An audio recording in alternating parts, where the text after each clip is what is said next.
আসসালামু আলাইকুম। কাছে এবং দূরে, দেশ এবং প্রবাসে যে যেখান থেকে আজকের ভিডিওটি দেখছেন সকলকে জানাই স্বাগতম।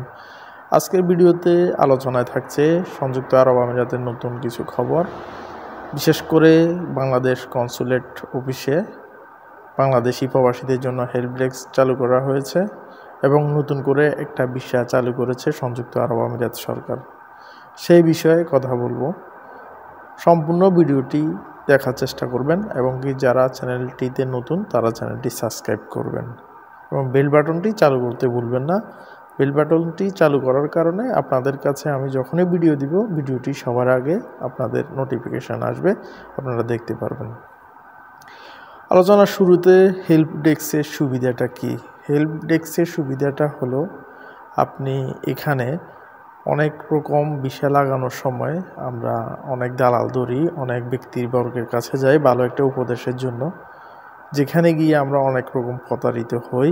আমাদের কাজের ক্ষেত্রেও আমরা অনেক সময় প্রতারিত হই। ফাস্টফুড বানানোর ক্ষেত্রে বলেন, ভিসা লাগানোর ক্ষেত্রে বলেন, যে কোনো সময় যে কোনো সমস্যা বা আমি অবৈধ আছি সেই ক্ষেত্রে কারো পরামর্শের জন্য গেলেও সে এমনভাবে একটা কথা বলে যাতে করে তার দুই পয়সা লাভ হয়। সেক্ষেত্রে আমরা যারা সুবিধা প্রত্যাশী বা আমরা যারা বিপদগ্রস্ত তাদের অসুবিধা হয়ে থাকে, তাদের আর্থিক এবং মানসিক অনেক রকম ক্ষতি সাধন হয়ে থাকে। এই প্রবাসী ডেস্কের মাধ্যমে আপনারা এই ক্ষতিগুলো এড়াতে আপনাদেরকে অনেক বেশি সাহায্য করবে। আপনারা ওইখানে যাওয়ার পরে আপনাদের যে কোনো কোম্পানিগত সমস্যা বলেন, পাসপোর্টগত সমস্যা বলেন এবং ভিসা সংক্রান্ত যত সমস্যা আছে ওদের কাছে শেয়ার করতে পারেন। তারা আপনাদেরকে সুন্দরভাবে যে কোনো একটা পরামর্শ দিবে যাতে করে আপনি ভালো থাকেন বা সংযুক্ত আরব আমিরাতে আপনার সমস্যাটা সলভ হয়। এ হলো প্রবাসী কল্যাণ ডেস্কের আপনার সুবিধা। এখন সংযুক্ত আরব আমিরাতে বর্তমানে নতুন একটা ভিসা চালু করেছে। সেই ভিসাটা হলো 5 বছরের জন্য। সেই ভিসাটার কাজ হলো যারা 55 বছরের উপরে সংযুক্ত আরব আমিরাতে যারা বসবাস করতে চান কাজের ক্ষেত্রে বা বিজনেস করতে চান তাদের জন্য এই ভিসাটা। এটা 55 বছর থেকে শুরু করে আপনার 60-70 আপনার এটার কোনো লিমিটেশন নাই, এটা আপনি করতে পারবেন। এতে আপনার 6 মাসের ব্যাঙ্ক স্টেটমেন্ট দেখাতে হবে এবং কমপক্ষে 10 লক্ষ টাকা আপনাকে ব্যাংকে লেনদেন করতে হবে এবং কি 20,000 দিরহাম সমপরিমাণ আপনার ইনকাম থাকতে হবে সংযুক্ত আরব আমিরাতে দিরহাম অনুযায়ী। তো ওই সিস্টেমগুলা চালু করা হয়েছে যাতে করে আপনি এখানে নিশ্চিন্তে বসবাস করতে পারেন। বিশেষ করে 55 বছর পরে যারা যাবে তারা সম্ভবত সংযুক্ত আরব আমিরাতে বিজনেস করার জন্য যাবে।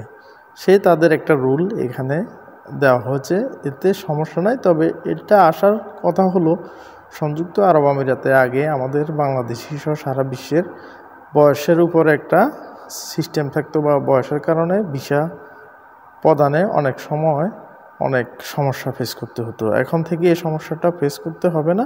যাদের টাকা পয়সা আছে তারা অবশ্যই সংযুক্ত আরব আমিরাতে গিয়ে তাদের ব্যবসায়ী ক্যারিয়ার করতে পারবেন। আরব আমিরাতে আসতে চান তখন বয়সের কারণে আসতে পারেন না, সেই ক্ষেত্রে এখানে আরও বলা হয়েছে সংযুক্ত আরব আমিরাতের 15 বছর কমপক্ষে বা 20 বছর এই পরিমাণের আপনার যদি বিদেশের কোনো সিল থাকে আপনার পাসপোর্টে বা আপনি 15 বছরের উপরে বিদেশ করেন আপনি সংযুক্ত আরব আমিরাতে আসতে পারবেন।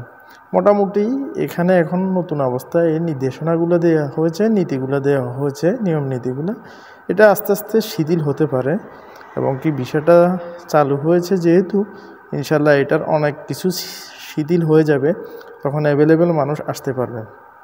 আর আমার কিছু দর্শক আমাকে প্রশ্ন করেছেন ট্রান্সফার ভিসা নিয়ে, নতুন ভিসা সম্পর্কে কিছু প্রশ্ন করেছেন। আমি তাদের উদ্দেশ্যে বলতে চাই এখনও নতুন ভিসা নিয়ে বা ট্রান্সফার নিয়ে কোনো আপডেট নেই।